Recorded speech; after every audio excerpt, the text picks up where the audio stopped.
क्या आपको लगता है कि हार्ट अटैक सिर्फ 50 या 60 साल की उम्र में होता है? तो सोचिए, जब एक 25 साल का नौजवान जिम में वर्कआउट करते करते गिर जाता है, या कोई ऑफिस में बैठा अचानक अपनी छाती पकड़कर बेहोश हो जाता है, तो आखिर ऐसा होता क्यों है? दोस्तों, ये कोई फिल्मी सीन नहीं है, बल्कि हकीकत है। आज के समय में हर उम्र का इंसान हार्ट अटैक के खतरे में है और लगभग हर 33 सेकंड में एक इंडियन की मौत हो जाती है।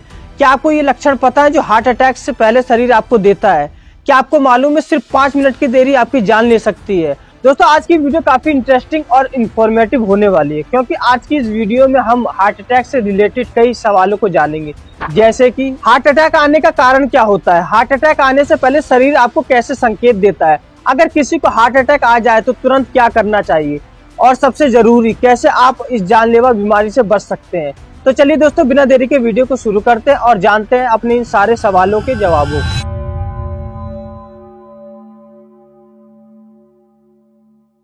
दोस्तों, हार्ट अटैक को समझने से पहले हमें जानना होगा कि हमारा हार्ट काम कैसे करता है।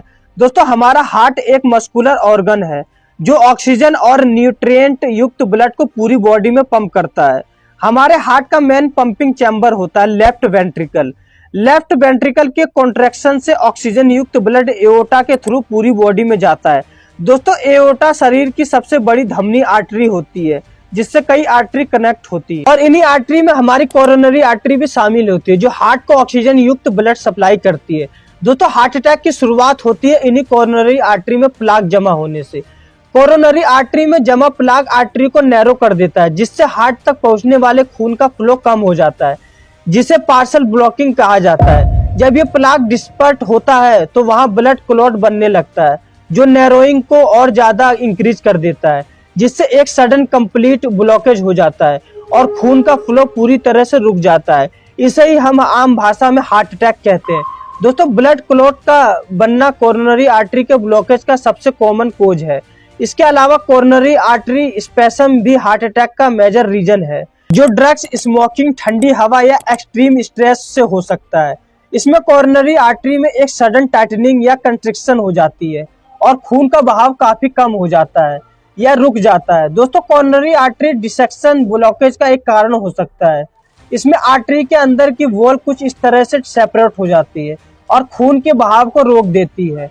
ऐसे ब्लॉकेज की वजह से ऑक्सीजन और न्यूट्रिएंट हार्ट तक सही से नहीं पहुंच पाते और हार्ट काम करना बंद कर देता है, और इसी वजह से लोगों को हार्ट अटैक आता है। अब दोस्तों, हम जान लेते हैं कि किन किन कारणों से हार्ट अटैक आते हैं। दोस्तों, हार्ट अटैक होने के पीछे कई वजह हो सकती है, लेकिन सबसे आम कारण ये है जो मैं आपको बताने वाला हूँ। कोरोनरी आर्टरी डिसीज यानी धमनियों में कोलेस्ट्रॉल जमने से ब्लॉकेज बनता है। हाई ब्लड प्रेशर भी इसका मुख्य कारण है। हाई कोलेस्ट्रॉल से भी इसकी प्रॉब्लम होती है। और भी कई कारण हैं, जैसे कि धूम्रपान, शराब, डायबिटीज, मोटापा, डिप्रेशन और शारीरिक गतिविधि की कमी से हार्ट अटैक के चांस बढ़ जाते हैं। अब दोस्तों, हम एक बार हार्ट अटैक के सिम्टम यानी इसके लक्षणों के बारे में भी जान लेते हैं, ताकि जब किसी को हार्ट अटैक आए तब इसे पहचानने में कोई गलती ना हो सके। दोस्तों, हार्ट अटैक के सबसे नॉर्मल सिम्टम होते हैं छाती में दर्द या दबाव होना, बाएं हाथ, गर्दन, जबड़े या पीठ में दर्द होना, सांस फूलना, ज्यादा पसीना आना, जी मिचलाना और उल्टी होना, जो कि महिलाओं में ज्यादा होता है। दोस्तों, महिलाओं में हार्ट अटैक के लक्षण थोड़े अलग हो सकते हैं, जैसे ज्यादा थकान महसूस होना, अपच और पेट में जलन होना, घबराहट या पीठ में दर्द होना। दोस्तों, ये लक्षण काफी नॉर्मल है, जिसे आमतौर पर लोग नजरअंदाज कर देते हैं, जो कि उनकी सबसे बड़ी भूल होती है।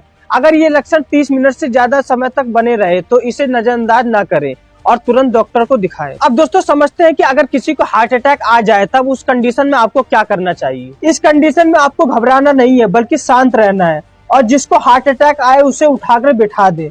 तुरंत आपको इमरजेंसी नंबर 112 पर कॉल करना चाहिए। अगर संभव हो तो पीड़ित व्यक्ति को एस्पिरिन की 300 mg की गोली चबाने के लिए दें। अगर वो व्यक्ति सांस ना ले रहा हो तो तुरंत CPR शुरू कर दे। अगर हॉस्पिटल दूर हो तो ब्लड फ्लो बनाए रखने के लिए व्यक्ति को धीरे धीरे गहरी सांसें लेने को कहें। दोस्तों, याद रखें कि हार्ट अटैक के बाद शुरुआती 5 मिनट सबसे ज्यादा अहम होते हैं। जितनी जल्दी इलाज मिलेगा उतनी ज्यादा जान बचने की संभावना होगी। मुझे उम्मीद है दोस्तों, अभी तक आपको सब कुछ अच्छे से समझ आ गया होगा। तो अब हम जानते हैं कि हार्ट अटैक से बचा कैसे जा सकता है, जिससे हमें हार्ट अटैक की प्रॉब्लम ना हो। दोस्तों, हार्ट अटैक से बचने के लिए आपको कुछ आसान डेली आदतें अपने अंदर डालनी होंगी, जैसे हेल्दी डाइट लें, जिसमें आप हरी सब्जियां, फल, नट्स और हाई फाइबर फूड्स खाएं, जो कि आपकी हेल्थ की देखभाल करेगा। डेली एक्सरसाइज करो, रोज कम से कम 30 मिनट वॉक या योग करना बहुत जरूरी होता है। धूम्रपान और शराब से बचें क्योंकि इससे हमारा हार्ट कमजोर होता है। ब्लड प्रेशर और शुगर कंट्रोल करें और स्ट्रेस से बचें क्योंकि यही सब छोटे छोटे बचाव को अपनाकर हम एक बड़े खतरे को दूर कर सकते हैं। दोस्तों, हार्ट अटैक अचानक नहीं आता बल्कि ये हमारी जीवन शैली का नतीजा होता है। अगर हम सही खान पान, एक्सरसाइज और स्वस्थ आदतों को अपनाएं तो इसे रोका जा सकता है। दोस्तों, मुझे उम्मीद है कि आज की इस वीडियो से आपको हार्ट अटैक से रिलेटेड सभी चीजों की जानकारी मिली होगी, इसलिए कमेंट करके जरूर बताएं वीडियो आपको कैसी लगी।